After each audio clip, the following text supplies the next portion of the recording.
Halo Sobat Bola Mania, kembali lagi di BRC Official. Ada kabar menarik nih mengenai pelatih Persis Solo belak-belakan akui kehebatan PSM Makassar usai timnya takluk 1-0.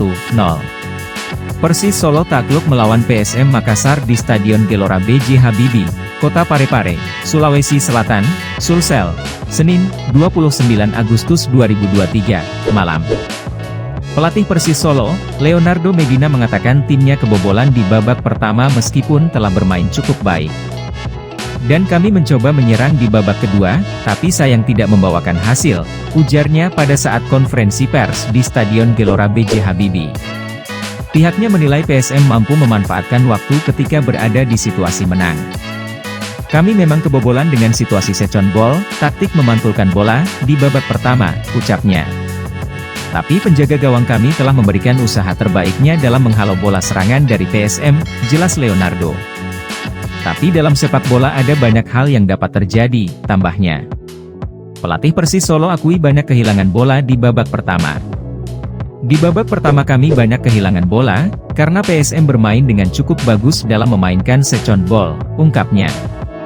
Tapi di babak kedua kami berusaha bermain lebih baik dan kami akan menganalisa permainan tadi untuk meningkatkan performa di laga selanjutnya, tandasnya. Gol di pertahanan Persis Solo tersebut dicetak oleh Kenzo Nambu pemain PSM nomor punggung 39. Kenzo Nambu berhasil bobol pertahanan Persis Solo melalui tendangan bebas Yuran Fernandes yang tidak mampu ditangkap penjaga gawang Persis Solo.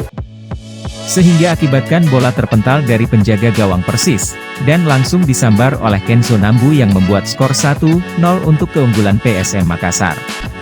PSM Makassar taklukan 1-0 Persis Solo di Stadion Gelora B.J. Habibie Kota Parepare, Senin, 28 Agustus 2023. Dengan kemenangan ini PSM Makassar naik ke peringkat 10 dengan 14 poin klasmen sementara Liga 1 Indonesia.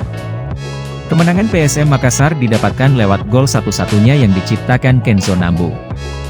Gol dicetak Kenzo Nambu yang dapat memanfaatkan bola muntah dari tendangan bebas Yuran Fernandes. Berawal dari serangan balik cepat yang didapatkan PSM. Adilson menggiring bola lalu dilanggar dekat kotak penalti Persis. Yuran Fernandes mengambil free kick tersebut. Bola meluncur deras menghujam gawang Pancar Nur. Kiper itu melompat dan menepis bola. Bola yang terlempar tidak jauh dari gawang langsung saja disambar oleh Kenzo Nambu dan merubah skor. Akhir babak kedua PSM Makassar harusnya bisa menambah keunggulan. Berawal dari serangan balik cepat Andi Harjito mengejar bola. Nah itu dia Sobat Bola Mania untuk update kabar kali ini, bagaimana pendapat kalian Sobat? Tulis pendapat kalian di kolom komentar ya Sobat dan jangan lupa untuk like, comment, and subscribe.